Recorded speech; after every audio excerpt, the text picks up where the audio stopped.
Chennai love story review. Movie అయితే 3 hours run time ఉంది. ఒక లవ్ స్టోరీకి 3 అవర్స్ అంటే కష్టమే అనుకున్నా. కానీ నిజంగా కిరణ్ అబ్బవరం, గౌరీప్రియ సర్ప్రైజ్ చేశారు.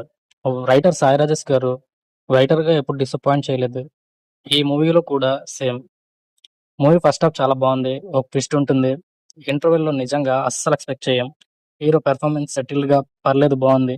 హీరోయిన్ గౌరీప్రియ యాక్టింగ్ అయితే మామూలుగా లేదు. నిజంగా ఈసారి తనకి నేషనల్ అవార్డ్ అయితే పక్కా. తన యాక్టింగ్‌తో నెక్స్ట్ లెవెల్‌కి తీసుకువెళ్ళింది మూవీని. ఇంకా మణిశర్మ గారి మ్యూజిక్ అయితే ఫీల్ గుడ్, ఫ్రెష్ మ్యూజిక్ ఇచ్చారు. సిట్యుయేషన్‌కి తగ్గట్టు సాంగ్స్ అన్నీ బాగున్నాయి. అన్నీ కుదిరాయి కూడా. సెకండ్ హాఫ్ అయితే కొంచెం డ్రామా ఎక్కువగా ఉంది.